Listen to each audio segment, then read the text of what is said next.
Receiving is giving. You're going to find out why today.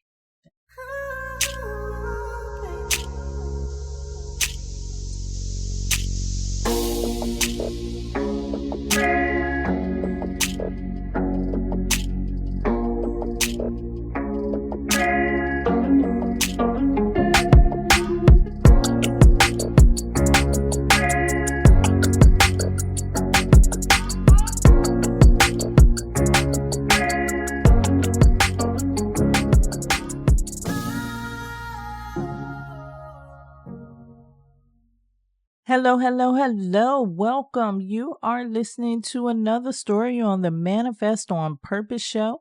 I am Kimbaley. It is such an honor and a pleasure to be hosting the show. Thank you so much for taking out time to spend with me today. Thank you for all of those who you share this with, and thank you for subscribing here and on the website at Kimbaley, KIMBALEY.com. The God in me loves the God in you. My intentions are to elevate your state of consciousness, and I do that through telling stories of some of the things that happened in my life. We're going to get into one of those stories today, but before we do, let's hear our Astro-Numerology forecast for today, courtesy of Astro-Numerologist LLoyd Strayhorn and the Star 8 mobile numerology app. It is Wednesday, August the 21st. The sun is in Leo, the moon is in Pisces, Mercury is in retrograde. It's a 7 universal month, a 1 universal week, a 1 universal day. Whatever you do today, it would be best to put a spin on it by using your imagination and creativity. Additionally, it would definitely be at your advantage to take a proactive and determined type of attitude to accomplish what you need to do. Simply set the right intentions, focus, and you should be where you need to be before you know it. Leo, Aquarius, Aries, and those born on the 1st, the 4th, the 10th, the 13th, the 19th, the 22nd, 28th, and the 31st of any month are likely to be out in front in this regard. Once again, that is the Astro-Numerology Report, courtesy of Astro-Numerologist LLoyd Strayhorn and the Star 8 mobile numerology app. You can download the app and get the forecast every day. You can go to Google Play, the App Store. You can also go to a star 8, ASTAR, the number 8.com, or Linktree/numbers and you, where you can also take advantage of the free newsletter and other exclusive products and services. We've already passed the halfway mark in this year, and if you're like me, you're probably wondering what's in store for me next year.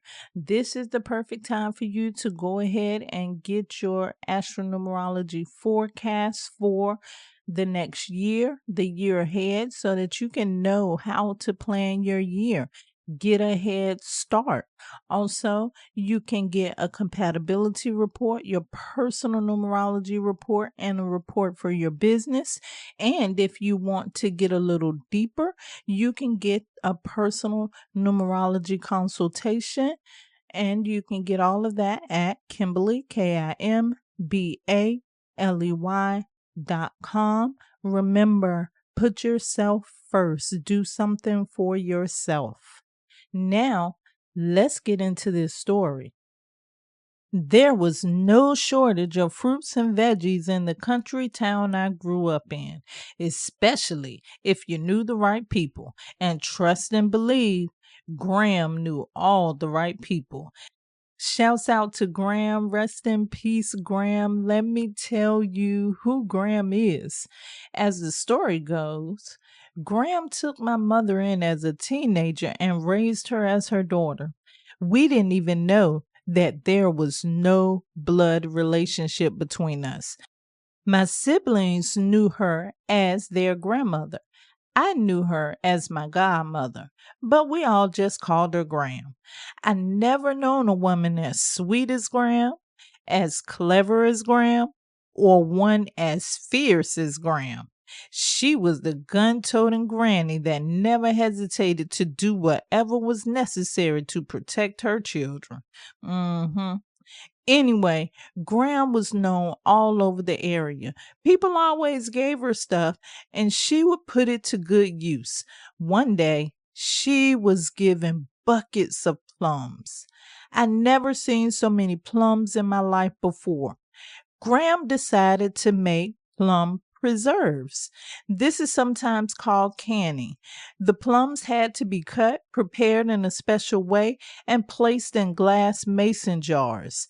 It was a lot of work, but it was okay because Graham's bestie and I were there to save the day. I was the only child allowed to help her because, as I knew all too well, this was gossip time for the two of them, and they knew their secrets were safe with me. To get rid of the other children, they gave them all the plums they could eat. As for me, I was also offered plums for helping. However, I knew better. My mom had an enormous amount of pride. She taught us how we should act in public or away from home. Her number one rule was don't be begging for anything.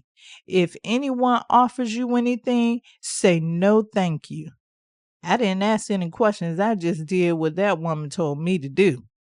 I know now my mom was speaking from her experiences and her past trauma. As for my siblings and I, it created a program that made it hard to allow things to flow or made it difficult for us to receive anything from anybody. So when Graham asked me if I wanted the plums, I said, no, thank you.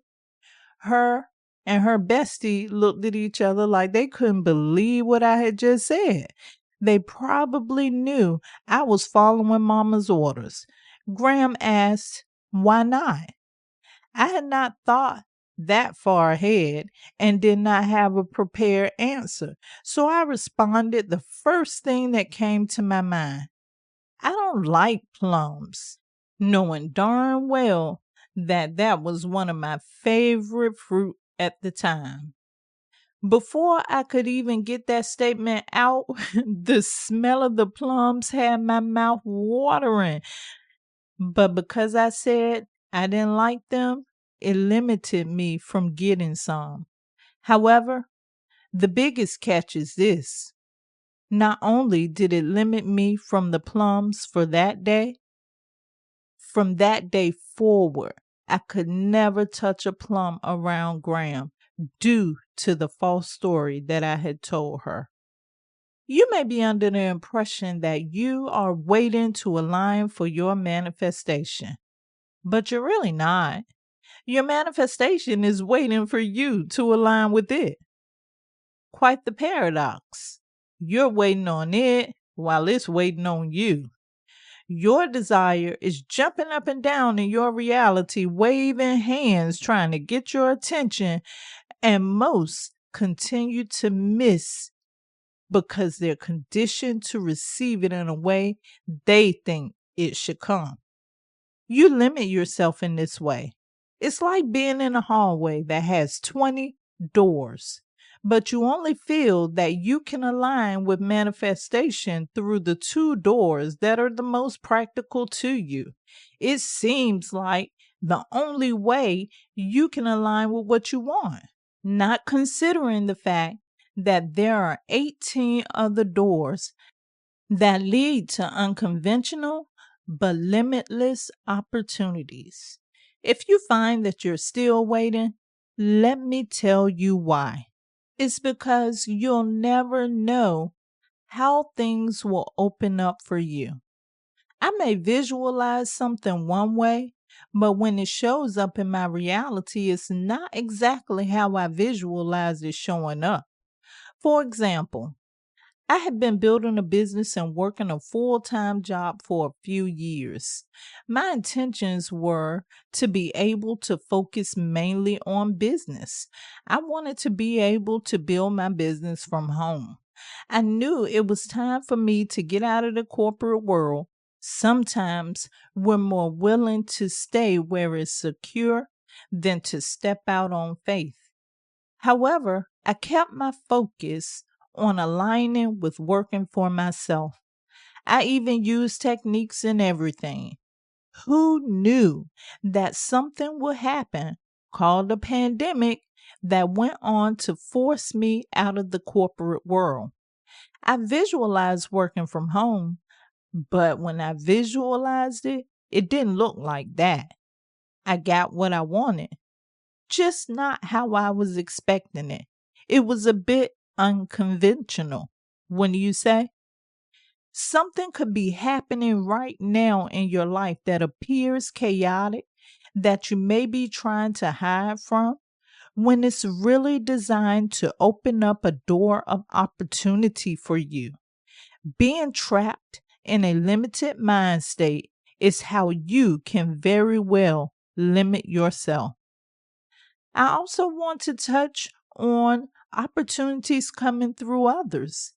Just as Graham was offering me that delicious fruit that I could not take because of my limited programming, someone can open up a door of opportunity for you. Lean in close. Let me let you in on a secret. When this happens, it's rarely from the people that you are up close and personal with.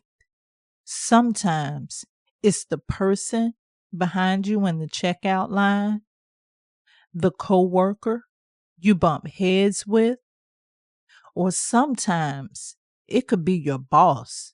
You know, that one that you think doesn't like you? Bottom line, you don't know who has been put on your path to open the doors of opportunities for you. Treat people nice and become the one that opened the doors of opportunities for others. You being able to allow things to flow and receive from others serve a twofold purpose. Number one, you invite opportunities into your life. And number two, you've allowed people to sow a seed.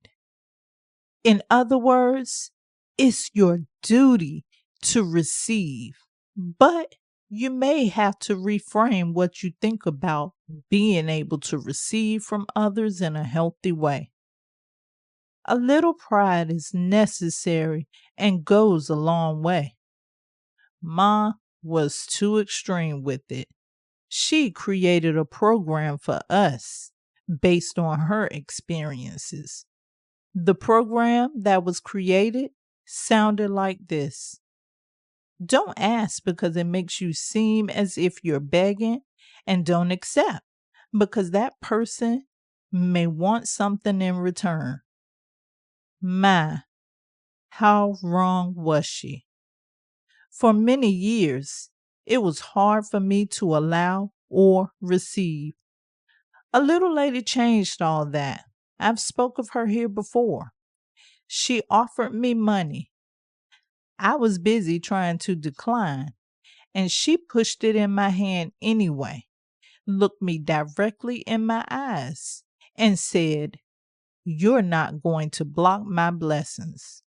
That one sentence made me realize that the program that was running needed to be changed. Don't sit around waiting to align with manifestation. Some of the little things that you look over, the small, unconventional opportunities, could be your big thing coming in small packages. This is not saying that all opportunities are good either. This is saying approach each one with discernment and an open mind.